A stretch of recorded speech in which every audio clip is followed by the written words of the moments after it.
Greetings ladies and gentlemen, this is Calistophiles, and today we will be really brief. We're gonna cover somewhat of a new game called Play With Me. This whole recording will be completely unscripted, just have a couple of notes, and it will be a really short one. So, the game, Play With Me. Let's see how the developers have actually described the game, and I quote, "See how a game created by the very Jigsaw would look like.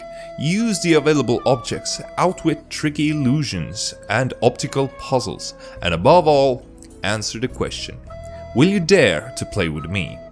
It is subject to mixed reviews. It was released on the 17th of January 2018, developed by ARM and published by IQ Publishing.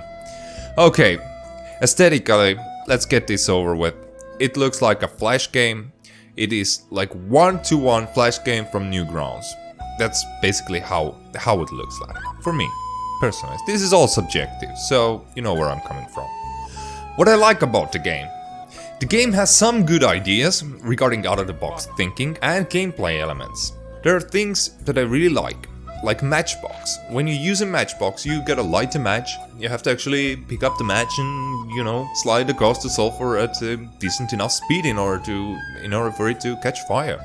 And this is all good. And you have a phone, you have your worm, or whatever was it? It was Snake, right? And Space Invaders back in the day. This is good, this is cool. But it will not carry your game, I'm sorry. So, what are my issues with the game? Firstly, this is by no means any shape or form a professional review of the game, because I've only covered 3 levels and that's where I got stuck. So if you want, you can just close this rant right away. This is not a review, this is completely a rant regarding the game itself. What are my issues? The controls.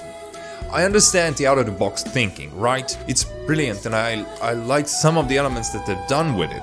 However, the controls themselves, they are not explained anywhere. There are no tutorials in that regard. There are no key bindings anywhere which you could look up. And here's the issue with it.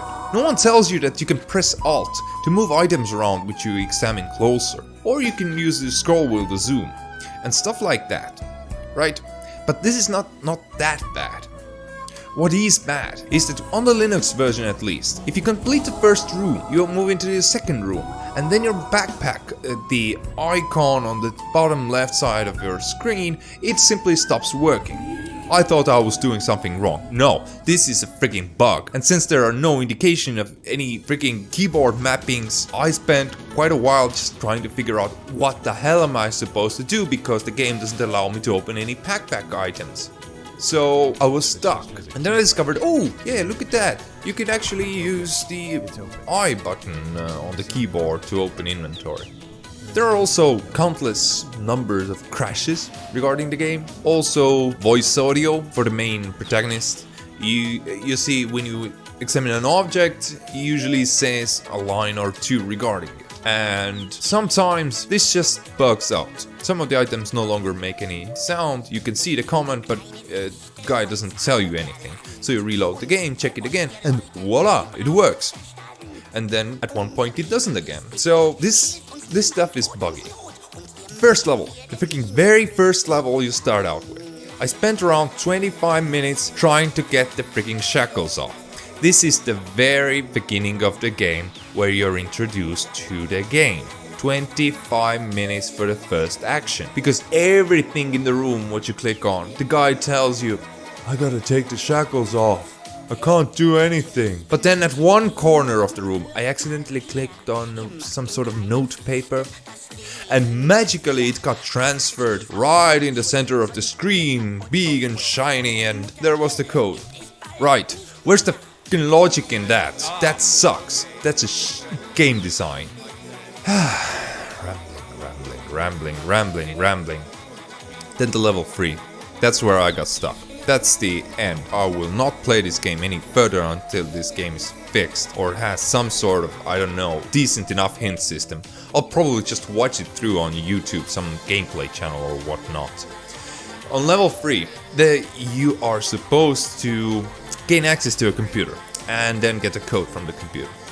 The problem is that the computer itself is locked. It says you need an administrator, blah blah blah account, and you need a password, right? Well, the shitty thing is that, at least in the Linux version again, you cannot get the code correctly. You see, a part of the puzzle, kind of, for me at least, seems bugged out. I've checked the walkthroughs, I've checked video walkthroughs, I've checked text walkthroughs, and I've even looked at a Steam forums post where the developer itself has detailed information on how you are supposed to get the code. But one part of the freaking code is just missing on at least my Linux version. But that's what I think. Because if the developer tells you this is how you solve this puzzle, and if I follow it step by step and I can't get through it, then I say, screw this game. It is not worth the effort for me. 10 euros? I don't know. Maybe. If you're really into this stuff and you can... I mean, come on, seriously. Just play Haunted House or whatever from the Newgrounds. It's basically the same. It's a Flash game. Come on. I'm sorry, I really wanted to like this game. I purchased it at full price. I'm sorry, I am disappointed in this. That was a mistake by me. But I hope you enjoyed this little rant, and I wish you all a lovely day wherever you are. Bye bye.